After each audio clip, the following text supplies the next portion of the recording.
What's up? What's up? What's up? Coach Bruce is in the studio. I've been talking a lot about goals lately, so I wanted to go into something else that kind of came up whenever I was coaching another client this morning. Um, there are, there's so many different kinds of goals. There's, marital goals, family goals, career goals, financial goals, behavioral goals. There's all these different kinds of goals. So how do you decide what you are going to focus on first? And the way that I think it's like appropriate to go about this process is you ask yourself, what is most important right now? Like, what is the most important thing right now? And to me, that is letting go of what used to be, defining what currently is, and deciding what will be. Like that's the framework I like to look at goal setting with is what are the things that are going to help us let go of how things were, that are going to help us define what the reality that we're living in is. Like, our self-awareness goals, our acceptance goals, like the things that are true about how we're living today, and this, deciding what will be. What do we want our life to look like? What are the things that we want to see in our future? What do we want to grow towards? Because for me, goal setting is about growth. Goal setting is about stepping into the life that you were trying to earn and the life that you deserve. Like that's what it's all about to me. And it's actually been coming up a lot lately. I was talking to one of my other clients about having this conversation with your spouse and talking about a goal. Trying to like talk about the goals that you personally have and how easy it is to get derailed when you don't have a plan going into that conversation. If you were going into that conversation thing saying like, all right, I got 3 to 5 goals that I kind of loosely have defined. I'm going to go talk to my wife about it and see what she thinks. That conversation is not going to go how you want it to. Not because she's not going to be on board or in line with those goals, but especially us ADHD folk, when we start hearing goals, we start seeing obstacles and problems. We start seeing all the things that are going to get in the way, all the ifs, ands, buts, and maybes, and things can get out of control really quickly. As he was kind of describing to me, whenever he brought up the first goal, instead of his wife hearing, okay, cool, what's the next thing? That's not how that conversation went. He described the first goal and it immediately devolved into like a conversation. Okay, well, in order to get that done, we're going to need to do this. We're going to need to get rid of this. We're going to financially, buckle down here, here, and here. This isn't what that conversation needs to be about. The initial goal setting conversation, for like first and foremost, has to be with yourself. You need to have the conversation with yourself of what do I want? Before that conversation, really, you need to have the conversation of what do I value and what do I believe. That's what has to come first. You have to know what you value and what you believe before you set goals. If you were doing it the other way, you were setting yourself up for failure because these goals are not defined on something that is important to you at your core. Sometimes you set a goal like, I want to lose 15 pounds. Okay, why? Well, because I feel gross right now, and those 15 pounds are okay. Well, tomorrow you're not gonna feel gross. You're gonna wake up and you're gonna be less bloated. So all of a sudden, that 15 pounds doesn't look so bad. You're wearing it different today. So that goal wasn't defined in something that was truly important to you. You felt bad one day, so you set a goal that was to fix that feeling. And to me, that's not how goal setting should be. Goal setting should be, I want to be healthier. Like I want to be a healthier person. Even you can even get as specific as I want to eat healthier, and then you start to like that's your overall uh, goal. Then you start to set up strategies and tactics to achieve that goal. The goal can be, like I talked about yesterday, broadly specific, so it allows for many different strategies and tactics to get there, but the goal stays the same. The goal says I want to be healthier. So if you start exercising, you exercise 3 times a week for 6 weeks, you're doing great, and you twist your ankle, you can still adjust the tactics and strategies you're taking to be healthier. you're like, you can say, okay, well, I hurt my ankle, so I'm not going to be able to exercise like I want to. Like I can, switch from cardio to weightlifting. I can start to, do a little bit more diet and nutrition management. There are other ways to work that around. But if you say, I want to work out 3 times a week, every week, period, that's my goal. Whenever something comes up that's kind of out of your control, now you failed. You failed. There's no recourse in how you can fix that unless you just push through the injury and you ultimately hurt yourself further, which is not wise. We want to give ourselves, and I'm not talking to uh, neurotypical people who can easily set extremely specific goals and follow through with them. The ADHD brain, the neurodiverse brain, makes it much harder to have a specific goal that's farther out than today and meet that with consistency if it's not flexible. We need flexibility within structure in order to succeed, or structure within our flexibility. It needs both. We need both. We can't thrive in a situation that is completely rigid or has no structure whatsoever. We can exist in both, but usually existing in survival mode. We need structured flexibility. And that's why I encourage broadly specific goals. Structure, flexibility. Both of them are like kind of oxymoronic, but that's kind of how we are. Where I've been called the smartest dumb person by multiple people because the knowing, I know so much stuff, but the doing isn't always there. The fall, the not even the follow through, that like acting like I know isn't always there. Whenever I'm talking to other people and helping them with their problems, it's much easier to access the knowing part because it's a conversation, and that lights my brain on fire. I love that stuff.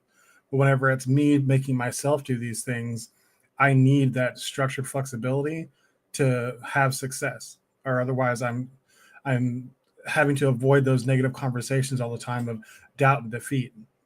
And that's not what I want. I want to create a positive atmosphere for myself to succeed and to bounce back from failure. Um, because failure is really tough on the ADHD brain. We do something bad, we don't achieve the goal, and we start to think how bad, wrong, evil, um, unworthy we are. And I want to live my life in a way that avoids those type of mental conversation as much as possible. I know that they're going to happen, but the more you lessen the frequency, the more you're able to handle those conversations with a grace and patience that you would handle those conversations whenever somebody else was saying those things about you. When you say them about yourself, you just take it and you just say, well, okay, I guess I am a piece of shit. Yeah, I mean, my brain told me so. Whenever if somebody else told you that, you wouldn't take it as fact. You wouldn't believe it because it's not true. You're not a piece of shit. You are a worthy individual who is created in the image of God. So you deserve whatever it is you want in life if you're willing to work for it. So we're talking about goal setting and remembering that in order to set efficient goals, like that's not to say good goals. It's not a thing of it's not a difference between good or bad. It's about what's efficient. What are we going to be able to set and meet and defeat? Like we want to win. This is in goal setting, you want to have that bar that you can actually get over. So in my How to Life workbook, I talk about lowering the bar. And a lot of neurotypicals talk a lot about like make goals so outlandish, it's almost impossible to meet them. And for people who are structured and driven and don't have that negative feedback loop aspect, go for it. Turn it up to the max and push yourself as hard as you possibly can to reach the stars or whatever. For us, it is an unhealthy mix because we're putting extraordinary pressure to succeed on something that's unlikely. And as much as we are going to work ourselves to the bone to try to get there, whenever something whenever an obstacle appears or something goes wrong, there's a setback, all of a sudden that thing that was we were chugging towards now seems impossibly far away, and we're going to feel defeated, and we're going to then get back in that negative uh, feedback loop of talking shit to ourselves and telling us how unworthy we are and how we're never going to do that thing and we're never going to do anything. And, it just grows and grows. Whenever, to me, it's much easier to set, sustainable goals that are going to allow us to build confidence and trust in ourselves. It's like, hey, this is a thing, this is a broad thing that I'm going to try to do, that I can give myself leeway whenever I'm having a bad day, whenever I'm highly stressed and my time management is out of whack, to this goal not be a thing that then adds more stress because I didn't get it done. I didn't get it done today. Fuck. Now I'm going to have even more trouble getting it done because it's this source of guilt, fear, and shame. We don't want our goals to be sources of guilt, fear, and shame. We want them to be a source of aspiration, a source of inspiration, as well as like, I aspire to be like this, and it inspires me to act like this. I just came up with that. Write it down. Copyright Bruce Alexander. But I mean, honestly, think about it. Your goal should be both inspirational and aspirational. I want to be like this, and it inspires me to act like this. Any other kind of goal is not worth setting for ADHD and neurodiverse people, because we want to create situations that protect our minds from ourselves. I do not want to create a situation. I don't want to be the architect of a situation that is almost guaranteeing me negative feedback. Why would I do that? You have the choice. This is your game. Rig it in your favor. If it is, I'm going to take out the trash 3 weeks in a row and not forget, that is pretty simple. But if you're ADHD, it's still, you still have to show up with consistency. So to me, that's something that I'm like, I can set that goal and I can crush that. I can do that. And it seems silly, but getting through those small wins, it makes you feel a way. It's like, one of the things my dad always just say is like walking around with money in your pocket. He was so cheesy when he said it, and I thought it was really silly, but I remember the difference of going to the mall and having no cash versus my dad having, handed me a couple of 20s before I go in. It's a different feeling. It's the same way whenever you start to build up small wins. You don't even, you almost scoff at it when you do it, but as you start to rack those things up, it changes the way that you move throughout the world. You start to feel different about yourself. Goals are a very powerful thing if you're using them correctly. And a lot of ADHD people aren't. They're with everybody else doing their New Year's resolutions, saying, this is all the stuff I'm going to do this year. Why? Why should you be so different this year than you were last year? I don't think you should be. Maybe you should have more of a goal of embracing and accepting who you are this year. Maybe you should have a goal to like try to be a little more social this year, not specifically say, I'm going to go out three times a month and whatever, like those specific goals that we get a wild hair and we start to really kind of narrow down exactly what we want to do. And there's a big disconnect between that delusion of grandeur and what is actually strategically possible with the current capability we have for operation. Like in a perfect environment, you might be able to reach that goal with some sort of relative ease, but how often are you ever in a perfect situation? Just as a matter of having ADHD, there's going to be a little bit of chaos in your life every day, just a little bit, depending on how bad your ADHD is. Mine is, I'm medicated and I've had systems in place for a long time, so there's not that much added chaos in my life from me. But I'm also married to an ADHD woman who does have, her own chaos. Then I've got 4 children, which children are just chaos, and 2 of them are undiagnosed ADHD, so that's more chaos. Then we've got all these animals. That's more chaos. There's all these other chaoses that I'm not bringing to the table every day.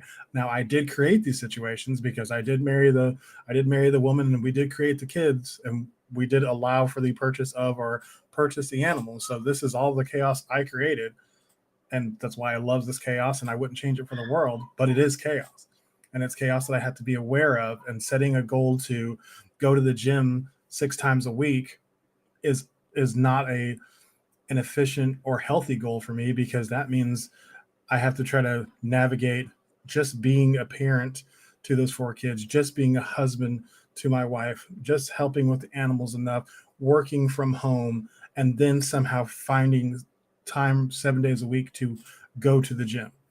That is definitely not a good goal for me. But trying to be healthier this year, that's something that I'm trying to do. I'm trying to get more exercise and eat healthier. That's, I know it's very vague, but it reminds me what's important to me. I would like, and I sit with my goals. Like, I spend time with my goals and my values and beliefs. It's important to me to do that because I want to be reminded of what's important to me on a day-to-day basis. ADHD makes you forget. It is, if you haven't heard of object permanence, if it's not in front of you, it doesn't exist. It's not often that extreme in the ADHD mind, but sometimes it is. Sometimes it's, especially when we uh, get heavy and stress, all of a sudden, all the things that are important to you become like non-existent unless you have been sitting with those things on a daily basis. It's if you think about your values and beliefs and your goals as like a subject of study, like you couldn't do math before you were taught how to do math. You started to accept some of the the principles of math, then you practiced and you studied. Now you can math. Good job, congratulations. Managing your life is the same way, and very few people look at it that way. Everybody thinks that, you know if I just make these goals, they're going to happen. Or if I just decide that, I'm going to change my mental state, it's going to happen. It takes practice and repetition and study to make any new, technique or mindset or mentality or action or what it takes. It takes practice. This is what I'm talking about: is your goals need to be intentional, but they also need to be based off of something foundational. And that to me is your values and your beliefs. And in order to keep those things aligned, you have to spend time with your values and beliefs. You have to know what they are. You have to practice saying them. You have to study them. You have to rehearse and recite them. You have to do whatever. You need to spend as much time as you would studying for a new course that you're excited about with these things because this is the instruction manual for your life. Don't you think you should know that backwards and forwards? If these are all important things, because it should be, you developed it. It should all be stuff that's important to you. Don't you think that you should know it?